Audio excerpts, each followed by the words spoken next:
ঢাকায় বসবাসরত চট্টগ্রামের গুণী মানুষদের নিয়ে অনুষ্ঠান ঢাকায় থাকি। আপনারা যে যেখানে বসে এই আয়োজন দেখছেন সবাইকে শুভেচ্ছা জানাচ্ছি আমি ইকবাল খন্দকার। আশা করছি সবাই ভালো আছেন আর আমন্ত্রণ জানাচ্ছি আগামী কিছু সময় আমাদের সঙ্গে থাকবার জন্য। দর্শক, এই অনুষ্ঠানে আমরা কথা বলি তাদের সঙ্গে যাদের জন্ম চট্টগ্রামে আর থাকেন ঢাকায়। তারই ধারাবাহিকতায় আজ আমরা যার সঙ্গে কথা বলবো তিনি অভিনেত্রী আইরিন তানি। কেমন আছেন আপনি? আলহামদুলিল্লাহ, ভীষণ ভালো আছি। আপনি কেমন আছেন? ভালো আছি। আমরা কথা শুরু করি চট্টগ্রাম থেকে। ছোটবেলাটা কেমন ছিল? ছোটবেলাটা আসলে বলতে গেলে সবার যেমন যায়, দুরন্তপনা তো থাকেই, তো সেটা ছিল। বাট তারপরেও যেটা হয় যে একটা মেয়ে বাচ্চা এবং ছেলে বাচ্চার মধ্যে তফাৎ থাকে। ছেলে বাচ্চা চাইলে ইচ্ছা করে এখনই খেলতে চলে যাওয়া, এটা করা ওটা করা করতে পারতো। তো আমার ওটা খুব কম ছিল আর কি, মানে মা দেখে দেখে রাখতো কোথায় খেলছে, কি করছে না করছে এমন। বাট ভালোই কেটেছে। ছোটবেলার প্রসঙ্গ আসলেই পড়াশোনার বিষয় আসে। কোথায় পড়াশোনা করেছেন, কেমন ছাত্রী ছিলেন? পড়াশোনা তো করতেই হবে, সেটা মানে প্রত্যেককেই, যেটা প্রত্যেক ফ্যামিলিতে যা হয় আর কি, যে আর যাই কারো না কেন পড়াশোনা তোমার করতে হবে। সেই জন্য আমি পড়াশোনা করতাম, মানে চাপে পড়ে, কারণ খুব একটা যে ভালো লাগতো তা না, বাট মোটামুটি কোনো রকমভাবে যে বলে না টানিয়া টুনিয়া চলে যাওয়াটা ছিল। বাট খেলাধুলাতে একটু মন ছিল বেশি। তারপরে যেটা হতো যে আড্ডাবাজি, বন্ধু বান্ধব, এদের মানে সব কিছু মিলাই খুব মানে কি বলে দুষ্টুমিটা করতাম আমি ভীষণ, যতই আটকে রাখতো মা, কিন্তু পারতো না। কোন কোন স্কুলে পড়েছেন? আমি পড়েছি চিটাগং পোর্ট গার্লস হাই স্কুলে, কারণ আমার জন্ম আগ্রাবাদ এরিয়া, সো ওখান থেকে এটা কাছে ছিল, তো ওখানে পড়েছি। তারপর পড়েছি ইসলামিয়া ইউনিভার্সিটিতে, তো এইভাবেই গেছে আর কি। আমার ইউনিভার্সিটিটা খুব একটা টাইমটা খুব ভালো যায়নি, কারণ হলো যে যেটা হয় যে স্কুলটা আপনার সবসময় যেতে হবে আসতে হবে, যেটা রুটিন মাফিক হতো। কলেজ ইউনিভার্সিটিতে তা হতো না, যে ফাঁকি দেওয়ার বিষয়টা ছিল। তো ওখান থেকে গ্র্যাজুয়েশন করা। তারপর যেটা হলো যে আমি যখন ইন্টারমিডিয়েট কমপ্লিট করলাম, তারপর আমি ফাঁকে ফাঁকে ঢাকা চলে আসতাম, কারণ হলো অভিনয় আমাকে টানতো। তো যার কারণে একটু হেল্পও হতো, কারণ তখন ছিল আমার মামা ছিলেন একজন, তো উনি করতেন, উনি আমার মাকে বলতেন আর কি, কি তোর মেয়েকে অভিনয় করবে না কি কিছু। তো মানে মা না চাইলেও আমি মাকে পুশ করতাম আর কি, মা আমি করবো। তখন ভাল লাগতো। আপনার সালমান শাহ আপনার জানেনই তো সালমান শাহর কথা, তো ওই সময় আমরা ছোট, বাট মানে উনি মানে হিরো, মানে ওই যে ওনাকে দেখে মনে হতো আমি যদি মানে এনার নায়িকা হতে পারতাম, আমি যদি শাবনূর হতে পারতাম কিংবা মৌসুমী হতে পারতাম। সো এগুলো মাথার মধ্যে ঘুরতো খুব। এই যে ঢাকায় আসবেন বলে স্থির করলেন, কেন যে অভিনেত্রী হবেন? এখন অভিনেত্রী হওয়ার ইচ্ছেটা শুধুমাত্র সালমান শাহ নায়িকা হওয়ার জন্য কিংবা শাবনূরের জায়গায় নিজেকে বসানোর জন্য, মৌসুমীর জায়গায় নিজেকে বসানোর জন্য সেই পরিকল্পনা থেকে অভিনেত্রী হয়ে যাওয়ার কথা না। আশপাশে কি এমন কেউ ছিলেন যারা আপনাকে অভিনেত্রী হওয়ার জন্য অনুপ্রাণিত করেছেন বা করতেন? অনুপ্রাণিত যদি করে থাকে, সেটা করেছে আমার মা। কিন্তু মা চাইতেন কি আমি গান করি। মানে মা আমাকে যখন আমি ক্লাস 1-এ পড়ি তখনই গানের স্কুলে ভর্তি করে দিয়েছিলেন। আমার একটা টিচার ছিল, তো মা সবসময় নিয়ে যেতেন, নিয়ে আসতেন। কিন্তু আমার সামহাও আমার কাছে মনে হয়েছে যে আমি আসলে গান, আমার মানে গানের গলা না। কিন্তু মার মন তো মানে না, সে চায় যে যেটা হয় আর কি, যে বাবা মা স্থির করে রাখে যে আমি আমার সন্তানকে ডাক্তার বানাবো, ইঞ্জিনিয়ার বানাবো বা কিছু একটা বানাবো। কিন্তু সন্তানটা কিসের জন্য ঠিক ওই সময় হয়তো বাবা মারা অত বেশি এটা বুঝতে চাইতেন না। তো সেই হিসেবে মা আমাকে গানের স্কুলেই নিয়ে যেতেন। একটা টিচার আসতো বা আমি যেতাম, পার্সোনালি টিচারও ঠিক করে রেখেছিলেন, বাসায় এসেও করাতেন। কিন্তু গানটা আমার হচ্ছিল না। তো যেহেতু আমার আবার একটা ফ্রেন্ড ছিল, ও আবার থিয়েটার করতো, তো ও আমাকে আমি যখন একটু বড় হই তখন আমাকে বলে যে আমার একটা দল আছে, তুই এক কাজ কর, তুই অভিনয় করবি। এই তো সূত্র পাওয়া গেছে। তো তো সেখান থেকে আমি চলে যাই, যেহেতু আমি চিটাগংয়ে ছিলাম, তো আমি থিয়েটার করতাম। আমার দলের নাম হলো থিয়েটার ওয়ার্কশপ চট্টগ্রাম। তো সেখানে আমি বেশ অনেক দিন থিয়েটার করেছি, মঞ্চনাটক করেছি ভালোই, ঢাকা, চিটাগং। কিন্তু আমার খুব জানার ইচ্ছে যে সেখানে আপনি যে মঞ্চনাটক করেছেন কি ধরনের চরিত্র করতেন? আমি আমি প্রধান চরিত্রে অভিনয় করেছি। আমার যে দাদা ছিলেন তাপস শেখর, দাদা আমাকে মানে আসলে হাতে করেই থাকে না যে খুব যত্ন করেই আমাকে আমার ক্যারেক্টারটা বুঝিয়ে দিতেন। প্রধান চরিত্রে আমাকে কাস্টিং করতেন আর কি, জানি না, হয়তো বলতো তুই পারবি তুই পারবি। তো সেই সাহস নিয়েই আমি এগিয়ে গিয়েছি, তো করেছি। তো এখন তো বন্ধ, থিয়েটারটা খুব মিস করি। মানে হয় না যে আপনার যা কিছু হোক, কিন্তু থিয়েটার অন্য জিনিস, যার রক্ত একবার ঢুকবে সে ওটা ভুলতে পারবে না। আর মনে হবে কখন আমি অনেক সময় পাবো যে আমি ওই মঞ্চের কাছে যাব। তো সেটা তো এখনও স্টিল মানে খুব ফিল করি, কিন্তু করতে পারি না। তো সেখান থেকে শুরু আর কি, যে অভিনয়টা করব। কিন্তু দুঃখের বিষয় যে স্বপ্ন নিয়ে আমি অভিনয় করার জন্য আসছি, আমার তো সেই হিরো আর বেঁচে থাকলো না। হ্যাঁ, বাট তারপরও এই আর কি, মানে পড়াশোনার ফাঁকে ফাঁকে যতটুকু যাওয়া যায়। ঢাকায় আসলেন, ঢাকার প্রসঙ্গে একটু পরে যাব, তাও তার আগে আরেকটা প্রশ্ন আপনার বাবা মায়ের ব্যাপারে। তারা কি করতেন আসলে? কারণ তারা তো দিন শেষে বাবা মা, কিন্তু তারাও তো একটা পেশায় ছিল। অবশ্যই আমার বাবা ছিলেন স্প্যানের ইঞ্জিনিয়ার, সেই মানে যুদ্ধের আগে থেকে আব্বা কালুরঘাটেই চাকরি করতেন। সেই সুবাদে মানে আমাদের সবার ওখানেই থাকা। তো আমার জন্মও চিটাগংয়ে, আমার বোনদের সবার জন্মই চিটাগংয়ে। আর মা অলওয়েজ হাউসওয়াইফ ছিলেন। খুব বেশি কিছু করার ইচ্ছা থাকলেও করতে পারতাম না। আমরা 4 বোন 1 ভাই, তো এদেরকে মানুষ করতে করতেই তার স্কুলে আসা যাওয়া, টিচারের বাসায় নিয়ে যাওয়া আসা যাওয়া করতে করতে মার টাইম কাটতো আর কি। তার মানে বাবাকে সবসময় পেতেন না? না। মা শাসনও করতেন, আদরও ও করতেন? বাবা, হ্যাঁ, এখনো ভয় পাই। মানে আম্মাই হলো আব্বা, আব্বাই হলো আম্মা, এরকম আর কি। মানে দুজনকেই ভয় পাই, কিন্তু আম্মাকে একটু বেশি ভয় পাই আর কি। না, আব্বা নিশ্চয়ই একটু সোহাগ করতেন, একটু মাথায় তুলে রাখার যে বিষয়টা। তারপরও আব্বাকে একটু ভয়ই পেতাম। মানে আব্বা বাসায় আসলেই সবাই সোজা। এবার আমরা ঢাকায় আসি। ঢাকায় আপনি আসলেন, অভিনেত্রী হবেন, কিন্তু ঢাকায় আসার আগে একটা প্রস্তুতির দরকার হয়, ঢাকার বাইরে বা দূর দূরান্তে যারা থাকেন তাদের জন্য। আপনার প্রস্তুতিটা আসলে কীরকম ছিল? আমার সুবিধা ছিল কি, আমার বোন থাকতেন, আমার খালাতো বোন থাকতেন। তো মামা থাকতেন, বড় মামা থাকতেন। তো কিছু হলেই আগে এসেই মানে মামার বাসায় উঠে বা বোনের বাসায় উঠে তারপর যেখানে দৌড়ঝাঁপ করা দরকার সেখানে দৌড়ঝাঁপ করা হতো আর কি। তো অনেকে যেটা হতো যে এটা আসলেই তো চিটাং থেকে ঢাকা এসে কোথায় থাকা, এটাও তো একটা বিষয় আছে। তো আমার ওই একটা খুবই প্লাস পয়েন্ট ছিল যে আমি এখানে এসে উঠতাম, তারপর আমি সব জায়গায় যোগাযোগ করা বা কি করতে হবে না করতে হবে এটা হতো আর কি। তো আমার স্টার্ট হয়েছিল, আমি 2004 সালে করেছিলাম বাদল খন্দকারের বিদ্রোহী পদ্মা, এনটিভির ফার্স্ট প্রোডাকশন ছিল ওটা। তো ওটা করার পর মোটামুটি আরও সাড়া পাচ্ছিলাম, কিন্তু ওই সময় আমি ইন্টারমিডিয়েট মাত্র পরীক্ষা দিয়েছি, তারপর ইউনিভার্সিটিতে ভর্তি হব, সব কিছু মিলে আমার আবার একটু গ্যাপ যায়। তারপর আমি আবার চিটাগংয়ে চলে আসি। তো পড়াশোনা কমপ্লিট করে অ্যান্ড দেন আমি 2009 সালের দিকে আমি ঢাকায় একদম পার্মানেন্টলি থাকা শুরু করলাম। তখন আর বোনের বাসায় উঠলাম, উঠে পরে বললাম যে এইভাবে তো থাকা যায় না, আমার একটা বাসা দরকার, আমার নিজের একটা বাসা দরকার। তো তো আসলে আমার মা আমাকে অনেক এই জায়গাতে অনেক হেল্প করেছে, মা বোন ভাই মানে সবাই আমাকে অনেক হেল্প করেছে। তো যেখান থেকে আমার সুবিধা হতো যে এই কাজ করতে আর কি। তো আমার আর যে নাটকগুলো আছে, যে নাটকটা আমাকে পরিচিত দিয়েছে বা মানুষ আমাকে চিনেছে, সেটা হলো লং মার্চ, তারপরে ধারাবাহিক যেত তখন একটা বাংলাদেশ, আমিও চিনেছি আপনাকে এই নাটক দিয়ে। Red signal. কিন্তু আমি একটু বিদ্রোহী পদ্মার ব্যাপারে আর একটু কথা বলবো। একজন অভিনেত্রী সারা জীবন কাটিয়ে দেন, একটা চলচ্চিত্রে হয়তো অভিনয় করার সুযোগ পান না, কিন্তু আপনি এত ছোট করে বললেন ওই জায়গাটা যে বাদল খন্দকারের চলচ্চিত্রে অভিনয় করেছেন, কিন্তু এত ছোট করে না, আমরা আর একটু লম্বা করে শুনতে চাই। ওখানে যেটা হয়েছিল যে ওরা নতুন মুখ খুঁজছিল, কারণ ওরা চাচ্ছিল কি ওরা 2 জন নিবে ফিল্ম থেকে আর 2 জন নেবে নাটক থেকে।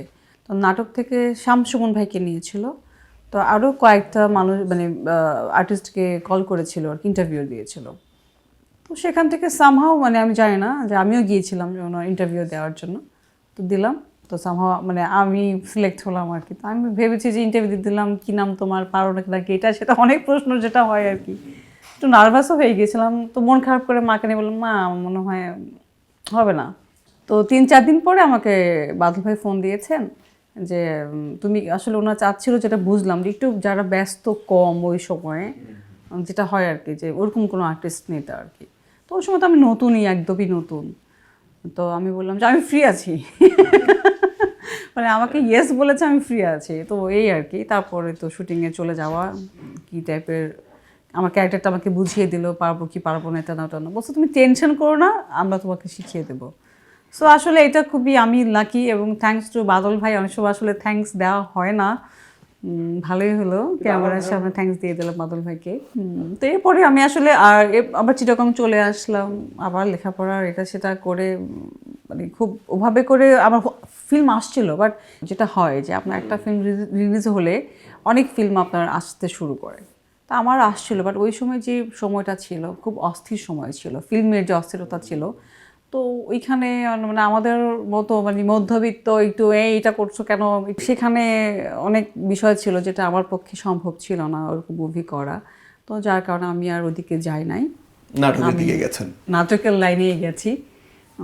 তো এইভাবেই আর কি নাটক শুরু করা। বিদ্রোহী পদ্মার পর নানা কারণে আর চলচ্চিত্রের দিকে সেভাবে যাওয়া হলো না, অস্থির সময় কিংবা পড়াশোনার চাপ ইত্যাদি। নাটকের দিকে গেলেন, লং মার্চ। একটু আগে আপনি বলছিলেন যে আপনার উল্লেখযোগ্য একটা কাজ, লং মার্চের সঙ্গে কিভাবে যুক্ত হয়েছিলেন? হয় কি, যখন আপনি কাজের আগ্রহ প্রকাশ করবেন তখন আমি যেটা করেছি, প্রত্যেকে যেটা করে আর কি, যে বিভিন্ন অফিসে সিভি জমা দিতে হয়, কারণ অনেকেই তো আপনার পরিচিত না, অফিস বলতে প্রোডাকশন হাউস আর কি। তো সেখানে আমি সিভি জমা দিয়েছি, যোগাযোগ করেছি। তো সেখান থেকে আমার একটা প্রোডাকশন হাউস থেকে ডাক পড়লো যে একটা নাটক হচ্ছে এরকম, আপনি করবেন কি না বা কি আসল বিষয়। তখন আমি আগ্রহ প্রকাশ করলাম, তো সেভাবেই শুরু।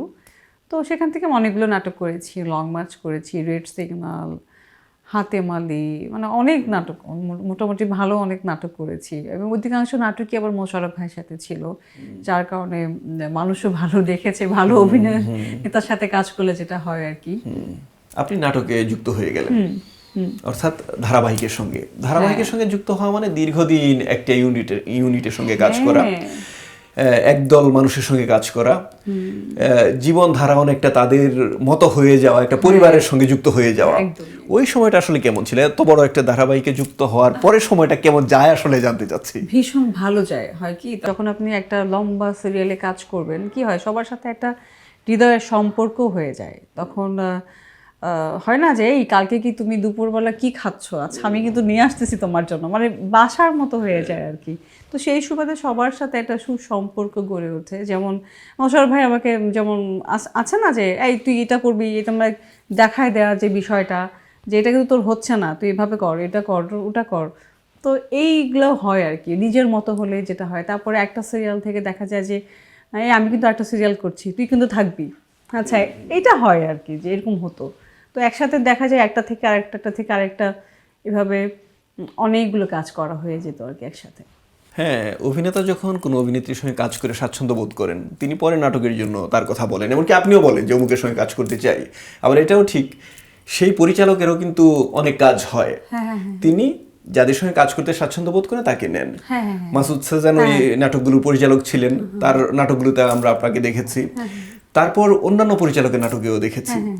একটা টিম থেকে আরেকটা টিমে যাওয়ার অভিজ্ঞতাটা আসলে কেমন? আসলে একটা টিম থেকে আরেকটা টিমে যাওয়ার প্রক্রিয়াটা খুবই নর্মাল। আপনি যখন এক রুম থেকে আরেক রুমে যাচ্ছেন, তো এক প্রোডাকশন হাউসের কাজ থেকে আরেকটা প্রোডাকশন হাউসে আপনি ঢুকছেন, ভেরি সিম্পল আর কি। এবং সবাই খুব সাদরেই গ্রহণ করেছে, কারণ ততদিন দেখেছে যে হ্যাঁ আমি কাজ করছি, বা ও কতটুকু কাজ করতে পারবে। জগতের মানুষ তো আর ততদিনে না, একই জগতের মানুষ। তারপর আমি কাজ করেছি, জাহিদ ভাইয়ের সাথে কাজ করেছি। জাহিদ ভাইয়ের সাথে কাজ করেও তো মানে ভীষণ আনন্দের আর কি। এবং আমি অনেক লাকি যে আমি অনেক ভালো ভালো অভিনেতাদের সাথে কাজ করতে পেরেছি। এরপর যদি আমরা অন্য নাটকের প্রসঙ্গে যেতে পারি, কিন্তু একটু পেছনে যাব এই জন্য, আপনি মঞ্চ নাটকে অভিনয় করে আসা মানুষ, যখন টেলিভিশন নাটকে ব্যস্ত হয়ে পড়লেন, মঞ্চ নাটকের অবস্থা কোথায় দাঁড়ালো, অর্থাৎ কতটা যুক্ত থাকতে পারলেন? না, আমি আসলেই খুব দুঃখিত যে আমি মঞ্চে সময় দিতে পারিনি। হয় না যে মন থেকে যদি কিছু ক্ষমা চাওয়ার বিষয় থাকে না, যে সেটা আমি চাই আমার থিয়েটারের কাছে, থিয়েটার কর্মীদের কাছে, আমার দলের কাছে, আমার দলপ্রধানের কাছে, যে তারা চাইতেন যে তুই কাজ কর, তুই এখানে আস বা কর। কিন্তু আমি আসলে দুটা তো একসাথে আসলে সময় দেওয়া সম্ভব না। আর আমি থাকি ঢাকায়, আর আমার দলটা হলো চিটাগংয়ে। সো আমি সময় দিতে পারিনি, ভীষণ কষ্ট হতো আর কি, ভীষণ কষ্ট হতো। বাট দলের কোনো নাটক হলে যদি ঢাকায় হতো, মানে আমি চেষ্টা করতাম যে গিয়ে দেখার, সবার সাথে যোগাযোগ করার। এই আমরা আবার টেলিভিশন নাটকে ফিরে আসি। আপনাকে নানা চরিত্রে অভিনয় করতে দেখেছি, আর নানা গল্পের নাটকে বিশেষ করে। এখন যদি আপনাকে প্রশ্ন করা হয় যে একটা নাটকের কথা আলাদা করে বলুন, যে আপনার নিজের খুব ভালো লেগেছে, দর্শকের তো ভালো লেগেছে, আপনার নিজের ভালো লেগেছে, আপনার অভিনীত নাটক কোনটার কথা বলবেন? আমার না সবসময়, আমি জানি না কেন জানি, খুব সিরিয়াস নাটক আমার তেমন একটা ভালো লাগে না, না আমি করতে পারি না খুব সিরিয়াস কিছু আর কি। তো আমার একটা মজার একটা নাটক আমি করেছিলাম, কাপুল টিকেট, ওটা হলো ফরিদুল হাসান ভাইয়ের ডিরেকশনে একটা ঈদের নাটক ছিল, সিঙ্গেল নাটক। তো সেটা চিরগণীয়ন ভাষায় ছিল, আর চিরগণীয়ন ল্যাঙ্গুয়েজ যেহেতু আমার কি বলে প্রাণের প্রিয়, তো ওটাতে অভিনয় করে আমি খুব স্বাচ্ছন্দ্য বোধ করেছি, ভালো অনুভব করেছি এবং অনেক রেসপন্স পেয়েছি। আপনার সঙ্গে কে ছিলেন? আমার সাথে ছিলেন জায়েদ হাসান ভাই, তারপরে নাদিয়া আহমেদ। তো আমরা খুবই মজা করেছি, শুটিংটা ছিল কক্সবাজারে। তো আমরা খুব এনজয় করেছি। আমরা 3টা নাটক নিয়ে গিয়েছিলাম, 8টা নাটক করেছিলাম। ওটাও খুব সুন্দর। ওখানেও ছিলেন জায়েদ ভাই। তো জায়েদ ভাই মানে তো বোঝেনি খুবই সময়টা যে কোথা থেকে চলে যায় কেউ বলতে পারে না। তো হাসি খুশি থাকার জন্য হলেও মনে হয় যেন জায়েদ ভাইয়ের সাথে বেশি বেশি কাজ করা দরকার। নাটকে একটা বিরতি গেছে আপনার, সাংসারিক কাজে হোক কিংবা নানা কারণে হোক, নানা ব্যস্ততার কারণে হোক, আবার আপনি নাটকে এসেছেন, সম্ভবত নতুন করে ফিরে আসা যে নাটকটা দিয়ে, সেটার নাম তুই। হ্যাঁ, তুই সম্পর্কে একটু জানবো, কি ধরনের নাটক ছিল? এটা একটা সিঙ্গেল নাটক ছিল। তো এখানে ছিলেন আমার প্রিয় অভিনেতা মোশাররফ ভাই ছিলেন, আমি ছিলাম, আরও কয়েকজন অভিনেতা ছিলেন, তাসনুবা তিশা ছিল। তো নাটকটা করতে গিয়ে ভীষণ ভালো লেগেছে, তবে আমি প্রস্তুত ছিলাম না ওরকমভাবে। তো একদিন আমার ছোট ভাই আছে, ও নাটক লেখে এবং ডিরেকশন দেয়। তো আমাকে একদিন ফোন করলো, আপু আমি এটা নাটক করতে চাচ্ছি এরকম এরকম মোশাররফ ভাইকে নিয়ে, প্লিজ তোমার সময় আছে কিনা। তো সেভাবেই বললাম আচ্ছা ঠিক আছে, আমার তো আবার ডেটের সমস্যা। হ্যাঁ, তো যেভাবেই হোক পরক আমি ডেটটা দিলাম। তো তুই নাটকে আমি যুক্ত হলাম, ভীষণ ভালো লিখেছে ও। আমার ছোট ভাইটার নাম হলো মৃত্যুঞ্জয় উচ্ছ্বাস। উচ্ছ্বাসের সঙ্গে এই কাজটা করলেন? উচ্ছ্বাসের সঙ্গে এই কাজটা করলাম। আর সাথে তো ছিল সারপ্রাইজ ছিল আমাদের মোশাররফ ভাই। অনেক দিন পর দেখা, তো যেটা হয় আর কি, যে প্রথম দিনই দেখে আরে তুই। সো নাটকের নামও তুই, আর এই তুই, হ্যাঁ, সব মিলে ভীষণ মনে হয়েছে কি যে খুব আনন্দে কিছু সময় গেল, এতদিন পরে খুব ভালো লেগেছে আর কি কাজটি করে মোশাররফ ভাইয়ের সাথে। এই প্রসঙ্গে একটা প্রশ্ন মাথায় আসলো, এই যে এতদিন পরে মোশাররফ করিমের সঙ্গে দেখা, নানা কথা বলা, পরিবারের মতো, ভাই বোনের মতো, আমি বলছি পারিবারিক কাজে যখন ব্যস্ত থাকা হয় তখন নাটকের মানুষগুলোকে কতটা মিস করেন? আমি তো প্রতিনিয়তই মিস করি, কারণ আপনি যাকে ভালোবাসবেন তার সব কিছুকেই আপনি ভালোবাসবেন, তাই না? তো আমি যেহেতু অভিনয় করতে ভালোবাসি, আমার অভিনয়ের সাথে যারা জড়িত, যারা আমার সহশিল্পীরা আছেন, সবাইকে আমি আসলে অনেক মিস করি। তো মাঝে মাঝে যেটা হতো যে আমার আরেকজন প্রিয় অভিনেত্রী আছে মনিরা মিঠু আপা, তো তার সাথে আমার খুব যোগাযোগ হতো যে আপু কেমন আছেন, বা থাকে না কোনো কিছুতে জন্মদিন বলেন বা কোনো কিছুতে উইশ করা। মোশাররফ ভাইও আমার কিছু হলে জন্মদিনে উইশ করে, জাহিদ ভাই আমাকে উইশ করে। সো আসলে কি কোনো না কোনোভাবে আমরা এত বেশি কানেক্টেড ছিলাম যে কাজে নাই, তারপরেও মনে হয় যেন আছি। এবং একদমই আমি আসলে টের পাইনি। তারপরে অনেকেই আছেন যারা আমাকে সব সময় বলতো যে এই তুমি কবে ফিরবা, কাজে কবে ফিরবা, কিন্তু আমি তো হয় কি যে সংসারে যেমন ছোট বাচ্চা আছে, ওকে রেখে আসলে আমি খুবই কমফোর্ট ফিল করি না যে ওকে রেখে বাইরে কাজ করব সারাদিনের জন্য। এটা হয় না আর কি, আমাকে দ্বারা হয় না, আমি দুঃখিত। কথায় কথায় যেহেতু সংসারের প্রসঙ্গ চলে আসলো, একটু জানবো সংসারে কারা আছেন, আর সন্তানের কথা যে বললেন, ওর বয়স কত, ইত্যাদি ইত্যাদি। আমার সংসারে আসলে আছে আমরা হাজব্যান্ড ওয়াইফ দুজন, আমার বাচ্চা, আর আমরা যেটা হয়েছে আমরা এটাকে কি বলবো যে একান্নবর্তীও বলা যায়, কারণ সবাই আসলে নাই কিন্তু আছি বলতে আমরা সবাই একই বিল্ডিংয়ে থাকি। শ্বশুর শাশুড়ি আছেন, দোতলায় থাকেন, আমি 4তলায় থাকি, আর আমার ভাসুর তারপর দেবো যারা আছেন সবাই আমরা একসাথেই থাকি আর কি। তো আলাদা আবার আলাদা না, একসাথে। সো ভালোই আছে আর কি। সন্তানের বিষয় একটু। আর সন্তান আমার একটাই ছেলে, ওর বয়স হলো 3 বছর, যাকে ছাড়া আমার কি বলে তাকে লাইফ লাইন, এটা ছাড়া এখন আর জীবন চলবে না আর কি। সো ওকে নিয়ে আছি, ওকে নিয়েই বেসিক্যালি ব্যস্ত। আর কাজে ফেরা এই জন্য একটু কম, কাজে আমি একটু কম মনোযোগ দিতে পারছি আর কি। শুধু বেবিটা যেহেতু ছোট, আর আমি কারোর কাছে রেখে স্বাচ্ছন্দ্য বোধ করি না। আবার একটু কাজের প্রসঙ্গে যাই। আপনি যে নাটকগুলোতে অভিনয় করেছেন, বিশেষ করে আপনাকে আলোচনায় এনেছে, আপনাকে পরিচিতি দিয়েছে যে নাটকগুলো, সেই নাটক এবং বর্তমান সময়ের নাটক, আপনি তো যদিও ব্যস্ত থাকেন কিন্তু নাটক দেখা হয় নিশ্চয়ই, কারণ আপনি নাটকেরই মানুষ। কি কাজ হচ্ছে সেটা আপনার জানার কথা, দেখার কথা। আপনার কাজের মানের তুলনায় এই সময়টায় কতটা ভালো কাজ হচ্ছে কিংবা কতটা কম মানসম্পন্ন কাজ হচ্ছে বলে আপনি মনে করেন? হ্যাঁ, সেক্ষেত্রে যদি বলতে হয় কি, ভালো মন্দ তো সব জায়গায় আছে। এখন হয় কি, ডে বাই ডে তো আপনার বাজেট কমে আসতেছে। এখন বাজেট যখন আপনার কমে আসবে তখন কিন্তু আপনি ওই পেমেন্টে আপনি সেই আর্টিস্টও নিতে পারবেন না। মানে এফোর্ট তো সবাই করতে পারবে না। তখন কি হয়, আপনার সব কিছু ছোট হয়ে আসে। কাজের মানটাও ঠিক তখন অতটা ভালো হয় না। তখন দেখা যায় যে ধরেন আপনি যে ক্যামেরা নিতে চাচ্ছেন, এক একটা ক্যামেরাতে ধরুন ভাড়া কি হয়, কোনো ক্যামেরা 20,000 টাকা, কোনো 15,000, কোনো 5,000। এখন আপনার বাজেট কম মানেই আপনি 5,000-এ যাবেন। তো সেই ক্ষেত্রে তো সব দিক থেকে ইন টোটাল তো মানে হয় কি যে আপনি একটা কাজ করলে তো আপনার সবটুকু ভালো হতে হবে, মানে একটা অংশ ভালো হবে তা তো না। তো হ্যাঁ, প্যাকেজ ব্যাপার তো সেই জায়গা থেকে ভালো মন্দ তো হবেই। মানে বেসিক্যালি হলো যে আপনার পেমেন্ট যেমন হবে, মানে আপনার বাজেট যেমন হবে, আপনার কাজও তেমন হবে। সেটা আমাদের দেশে বলেন, দেশের বাইরে বলেন, সবখানেই একই আসলে। এবার আরেকটা প্রসঙ্গ, অবশ্যই গুরুত্বপূর্ণ প্রসঙ্গ, অভিনয়ের বাইরে তবে অভিনয় সমৃদ্ধ। সেটা হচ্ছে আপনি ইত্যাদিতে অভিনয় করেন, ছোট নাটিকাগুলোতে। কেন অভিনয় করেন? কারণ বড় নাটকে, বিশেষ করে ধারাবাহিকের সময় দেওয়ার সময় আপনার নেই। তবে ইত্যাদিতে চাইলেই সবাই অভিনয় করতে পারে না। এখানে একটা বাছাইয়ের টেকার একটা ব্যাপার থাকে, নির্ভরযোগ্যতার একটা ব্যাপার থাকে। ইত্যাদির সঙ্গে কীভাবে যুক্ত হয়েছিলেন? সেখানেও তাই যে শ্রদ্ধেয় হানিফ সংকেত দেওয়ার পরে ওনার প্রোডাকশনটা যিনি দেখেন, মামুন ভাই, তো ওনার সাথে আমার যোগাযোগ হয় যে যেহেতু আমি কম কাজ করতে চাই বা কম সময়ে কাজ করতে চাই, তো আমি সেটা ওনাকে জানালাম। তো উনি একদিন বললো যে একটা কাজ করেন, আপনি ফ্রি আছেন কিনা, এই ডেটে ফ্রি আছেন কিনা।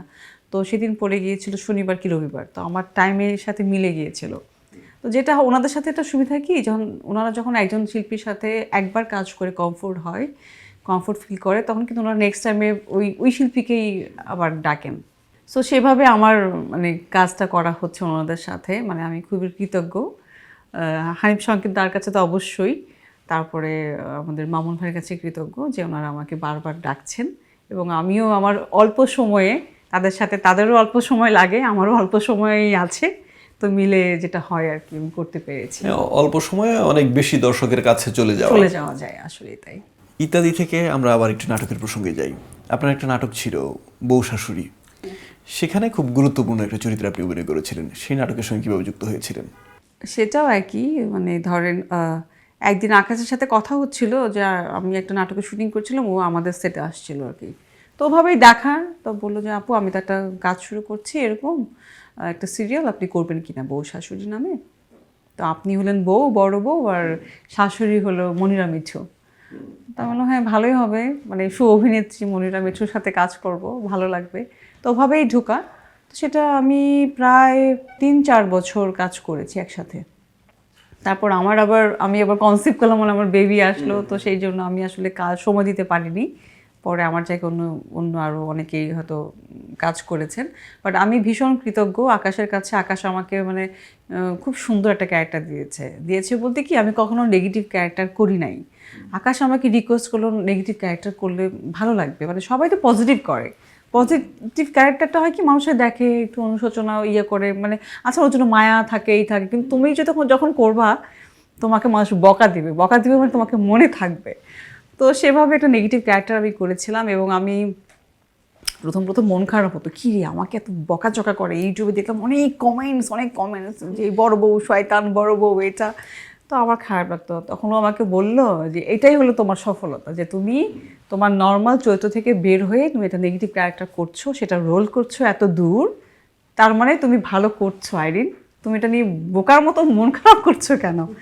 তো আসলে থ্যাংক ইউ, আমি আসলে বুঝতে পারি নাই, ওইটাই আমার প্রথম নেগেটিভ ক্যারেক্টার করা। এরপর থেকে যেটা হলো কি, আমাকে সবাই নেগেটিভ ক্যারেক্টারে ডাকা শুরু করলো। বললাম আরে ভাই, একটা করছি, আমাদের দেশে যেটা হয় আপনি একটা কিছু করলেন, ওটার জন্যই আপনাকে সবাই ডাকা শুরু করে। তো এরকম করছিলামও, ভালোই করছিলাম আর কি। তারপর তো একটু সংসারের সময় দেওয়ার টাইম হলো, তো সংসারের সময় দিচ্ছি। অনেকগুলো নাটকে অভিনয় করে ফেলেছেন, চলচ্চিত্রে অভিনয় করেছেন।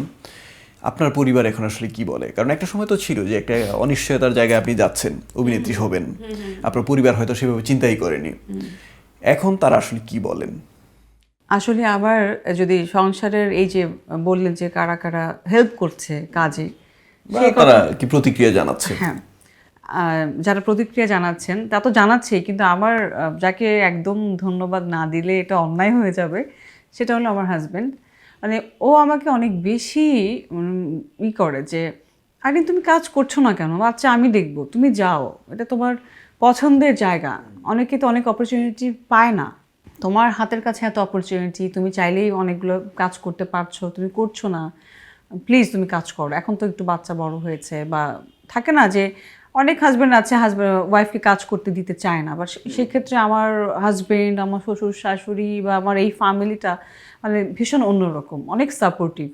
সো ওদের কাছে তো আমি আসলে অনেক গ্রেটফুল। হ্যাঁ, কৃতজ্ঞতার বিষয়টা। কিন্তু যদি সমালোচনার কথা বলি, হ্যাঁ, সমালোচনা করার মতো কেউ নেই, সবাই শুধু প্রশংসা করেন। সমালোচনা যদি আপনি সেই ক্ষেত্রে বলেন যে তোমার অভিনয়ের কোন জায়গাটা ভালো মন্দ হয়েছে কিনা, সেটা আমার হাজব্যান্ডও বলে। সেটা আমার আরও যারা আমার বোন আছে, আমার খালাতো বোন আছে, যে আমার বোন বান্ধবী, ওর নাম ট্রিনা, তো ও আমাকে খুব যে তোর এটা হয়নি ওইটা হয়নি এইটুকু করে আর কি। আদারওয়াইজ সমালোচনা তো মানুষ পিছনেই করে, আর যারা ভালোবাসে তারা সামনে সমালোচনা করে। আমি ভাবলাম যে এত নরম করে সমালোচনা করে ধ্যাত কিছুই হয় না, এরকম কেউ বলে না? না, ওরকম বলে, ওরকম মাঝে মাঝে আমার হাজব্যান্ড বলে এটা তো এরকম না হলে হতো, আইরিন তুমি এভাবে করছো কেন, এভাবে করছো কেন, এটা এভাবে হলে ভালো হতো। সো সেটাকে আমি আসলে অনুপ্রেরণা হিসেবেই নেই, যে এটা নিশ্চয়ই আমার ভালোর জন্য বলে, যে নেক্সট টাইম তাহলে আমি একটু এই দিকে সচেতন থাকবো, একটু ভালো করে করার চেষ্টা করবো ক্যারেক্টারটা, এই আর কি। এইবার আরেকটা প্রসঙ্গ, ভিউর প্রসঙ্গ। এই সময়টা এসে আমরা দেখি ভিউ কত হলো। আর আপনি যে সময়টায় নাটকে অভিনয় করেছেন বা অনেক জনপ্রিয়তা পেয়েছেন নাটক করে, সেই সময়টায় ভিউর বিষয়টা এভাবে ছিল না। টেলিভিশনের সামনে বসে মানুষ নাটক দেখতো এবং ভালো মন্দ প্রতিক্রিয়া জানাতো। ভিউর এই সময়টাকে আপনি কিভাবে মূল্যায়ন করেন বা কিভাবে দেখেন? আসলে এটা আমার কখনো মাথায় থাকে না যে ভিউ কত হলো কি হলো না, কারণ এটা তো আসলে যারা আমাদেরকে কাস্ট করে তারা, তাদের মাথায় হয়তো থাকে যে কাকে নিলে কতটা ভিউ হবে, কি হবে না, বা তারা ওভাবে আর্টিস্ট সিলেকশন করে যে আমি এই আর্টিস্টটা নিব ভিউর জন্য, এই আর্টিস্টটা নিব যে সে অভিনয় করে, সে অভিনয় পারে সেজন্য। সো হয়তো বা আমাদেরকে সেভাবেই ওনারা নেন আর কি। আমি আসলে ভিউর বিষয়টা আমি বুঝিও না, আর আমার কাছে মনে হয় যে এটা ভিউ দিয়ে আপনি একটা আর্টিস্টকে কখনোই আপনি জাজ করতে পারবেন না, তাই না? অভিনয় শিল্পী তো অভিনয় শিল্পী, তাকে আপনি এই যে কিছু কথা বলে যে আপনি ভিউ বাণিজ্য যেটা বলে, তো সেটাতে মানে আমি ওটার মধ্যে নাই আর কি। হয়তো বা আমাদেরকে সেভাবেই ওনারা নেন আর কি। আমি আসলে ভিউর বিষয়টা আমি বুঝিও না, আর আমার কাছে মনে হয় যে এটা ভিউ দিয়ে আপনি একটা আর্টিস্টকে কখনোই আপনি জাজ করতে পারবেন না। ভিউর বিষয়টা আসলে কোনো পেশাদার শিল্পীর কাছে কখনোই গুরুত্বপূর্ণ হয়ে ওঠে না। তিনি অভিনয়টাকে প্রাধান্য দেন, আর আরেকটা বিষয় হচ্ছে তিনি অভিনয়টাকে কিভাবে আরও উন্নত করা যায় সেই চেষ্টাটা করেন। আপনার চেষ্টাটা আসলে কীরকম, যে একটা নাটকের তুলনায় আরেকটা নাটকে অনেক ভালো করবেন, ইচ্ছেটা থাকে, কিন্তু সেই ইচ্ছেটা আসলে কোন জায়গায় প্রয়োগ করেন বা কিভাবে নিজেকে তৈরি করেন আরেকটা নাটকের জন্য? প্রত্যেকটা আর্টিস্টের মধ্যে এটা থাকে যে যখন আমি একটা ক্যারেক্টার থেকে একটা ক্যারেক্টারে যাব, কিংবা এই চরিত্রটা আমার এরকম হবে, এই প্রোট্রেটটা করেছে এরকমভাবে, তো সেখানে তো একটা আর্টিস্ট সময় নেয়। যেমন আমার যেটা হয় আর কি, যে আমি যখন আমার কাছে যখন কোনো ক্যারেক্টার নিয়ে আসে আমার কাছে কেউ, এই যে কিছুদিন আগে আমি একটা কাজ করলাম বিশেষ চাহিদা সম্পন্ন শিশুর একটা ক্যারেক্টার। শিশু, বয়স তার 2 বছর, কিন্তু সে দেখতে 18 বছরের মতো, তার ফিজিক্যাল স্ট্রাকচারটা 18 ইয়ার্স। তো সেজন্য আমাকে যেটা করতে হয়েছে, আমি আসলে কিছু দেখা যায় যে আমি মুভি দেখছি কিছু, বা এই ক্যারেক্টারগুলো আগে কারা কেমন করেছে, অনেক আগের এই কেমন করেছে, কত সাল থেকে কত সালে এইভাবে করেছে, এক একজন একভাবে করে। তো সেভাবে করা হয় কি, অনেকগুলো দেখার পরে যেটা হয় যে আমাদের অনেক রিলেটিভস বা থাকে না যে অনেক ওর বাচ্চাটা কেমন করে, ওর বয়স হয়তো 14 বছর কিন্তু অ্যাক্ট করছে লাইক 2 ইয়ার্স বেবি। সো সব মানুষ থেকে নিয়ে তখন ওই ক্যারেক্টারটা আসলে করা হয় আর কি। আমি করেছি কিছুদিন আগে একটা কাজ করেছি, নাটকটার নাম ছিল আহাম্মক। তো আমি খুব সাড়া পেয়েছি না নাটকটা করে, এবং সবাই মানে হয় না যে প্রথম দিনের সেটেই আমাকে, যেমন মাসুম বাসার ভাই আছেন, উনি আমাকে বলেছে যে এই তুমি মানে মনে হয়েছে যে এটা রিয়েল। আমি তো ভাই রিয়েল যদি না হয় তাহলে তো আমার কষ্টটাই বৃথা আছে। আমি এতদিন ধরে এটাকে নিয়ে আমি এত করলাম, যে দেখলাম শুনলাম, একটু পড়াশোনা করা এটা নিয়ে, তাহলে তো হলো না। তো আসলে সময় দিতে হবে, সময় যদি না দিই সেটা যে কোনো কাজেই হোক না কেন, আপনি তো আপনার লক্ষ্যে যে সেই চরিত্রটা আপনি সুন্দর করতে পারবেন না। সো এটা প্রত্যেকটা জায়গায় আছে, আমিও চেষ্টা করে যাই আর কি, হয় কিনা জানি না, বাট চেষ্টাটা থাকে। একটা সময় গিয়ে দেখা গেছে যে ওই জায়গাগুলোতে হয়তো যাওয়া হয়নি, কিন্তু অন্য জায়গায় চলে গেছেন, নাটকের জায়গায়, এমনকি মানুষের মন পাওয়ার জায়গায়, অর্থাৎ মানুষের মন জয় করা। এই পর্যায়ে এসে আপনার কখনো মনে হয় কি না যে আমি যা হতে চেয়েছি তা পারিনি, অর্থাৎ প্রাপ্তি অপ্রাপ্তির বিষয়টা জানতে চাচ্ছি। একদমই না। কারণ হলো, আমি যখন যে সময়টাতে আমি ভাবতাম যে আমি শাবনূর হব, মৌসুমী হব, তখন আমার বয়স কত, মানে তখন আমি ক্লাস 6-এ পড়ি। 6-7-এ পড়া একটা মেয়ের চাওয়া ওরকমই ওরকমই হবে, আকাশ কুসুম কল্পনা। আকাশ কুসুম কল্পনা। কিন্তু আমার প্রাপ্তি হলো আমি অভিনেত্রী হওয়ার চেষ্টা করেছি, করছি। তো আমি অভিনয় করছি, হয়তো নায়িকা হতে পারি নাই, আমি অভিনেত্রী হওয়ার চেষ্টা করে যাচ্ছি। তো এটাই আমার কাছে বড় প্রাপ্তি, অপ্রাপ্তির কিছু নাই, এ জীবনে যা কিছু সবই প্রাপ্তি। আপনি বলেছিলেন বিদ্রোহী পদ্মা এই সিনেমাটা করার পর আর সিনেমায় অভিনয় করা হয়নি সেভাবে, কিন্তু আমরা জেনেছি যে কিছু চলচ্চিত্রে আপনি অভিনয় করেছেন। এর মধ্যে একটা চলচ্চিত্র হচ্ছে লবণ, একেবারেই ব্যতিক্রম একটা নাম। এই সিনেমার সঙ্গে কীভাবে যুক্ত হওয়া ছিল? এটা আসলে লিখেছেন গোলাম মোস্তফা শিমুল ভাই, খুব ভালো লেখেন উনি। তো ওনার সাথে এর আগে আমি কয়েকটা নাটকে কাজ করেছি।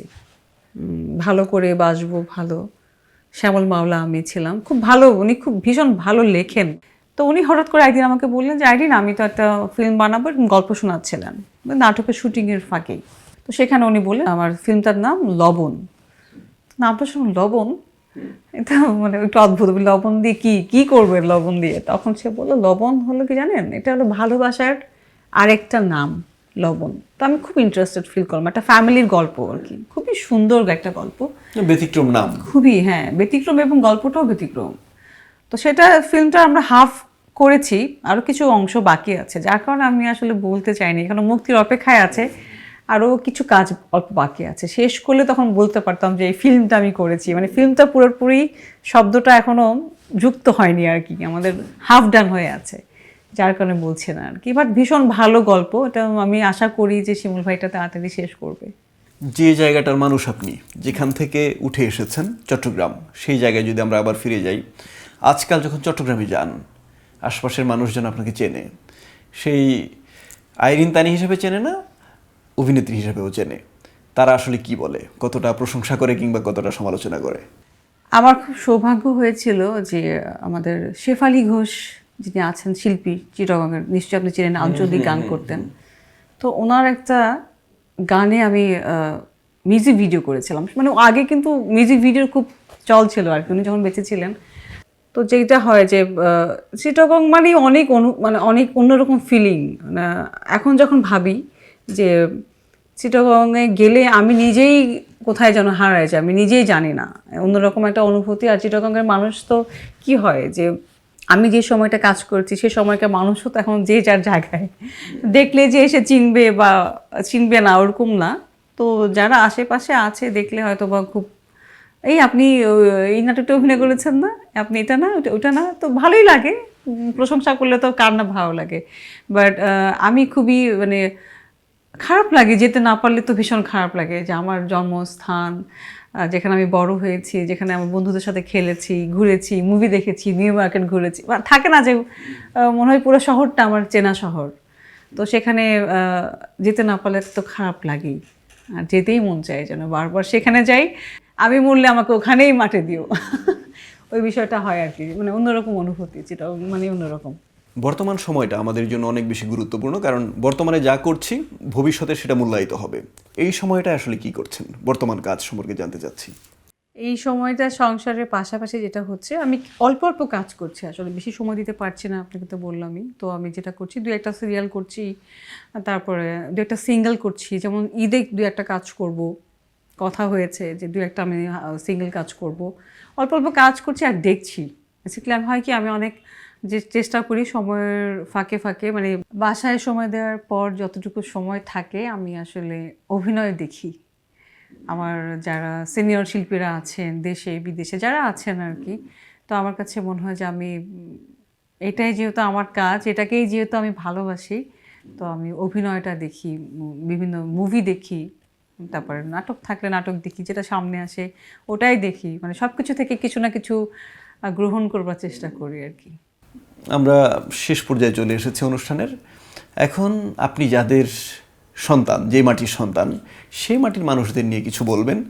চিটাগংয়ের তো অনেক স্মৃতি, অনেক কিছু, মানে কি বলবো, বাট চিটাগংয়ের মানুষের আত্মা কিন্তু অনেক বড়। ওনারা যারা সাবগাইয়া আছেন ওনারা জানুন হলিজা মানে এত বড়, হ্যাঁ। তো আমরা যখন ঢাকায় আসি, ঢাকার মানুষরাও ভালো, ঢাকায় তো অনেক অনেক দেশের মানুষ বাস করে, তো সবার সাথে ওরকম আত্মিকটা তো আর সম্পর্কটা হয়ে ওঠে না। বা চিটাগংয়ের মানুষের যে আত্মা, তো মানে মানে সাত গাইয়া একখান জিনিস আরই। সো ওনারা আল্লাহ বলি দোয়া করিবেন, আল্লাহ বলি দোয়া করিবেন। তারপর আমিও দোয়া করি সবাই ভালো থাকুক, সুস্থ থাকুক, আমার দেশ কান আগাই যাক, ইয়ে নিয়ে দোয়া করি। সবাই ভালো থাকবেন। অনেক ধন্যবাদ আপনাকে, ভালো থাকবেন আপনি। দর্শক, এতক্ষণ আমরা কথা বলছিলাম অভিনেত্রী আইরিন তানির সঙ্গে। তিনি বলছিলেন তার ব্যক্তি জীবনের কথা, কর্মজীবনের কথা, এমনকি সংসার জীবনের কথা। আমরা অনুষ্ঠানের শেষ পর্যায়ে চলে এসেছি। আগামী পর্বে চট্টগ্রামের আরও একজন গুণী মানুষের সঙ্গে আমরা কথা বলবো, জানবো তার সম্পর্কে। সেই পর্যন্ত সবাই ভালো থাকবেন, সুস্থ থাকবেন, অবশ্যই বাংলাদেশ টেলিভিশন চট্টগ্রাম কেন্দ্রের সঙ্গে থাকবেন। সবার জন্য শুভকামনা জানাচ্ছি আমি, ইকবাল খন্দকার। আল্লাহ হাফেজ।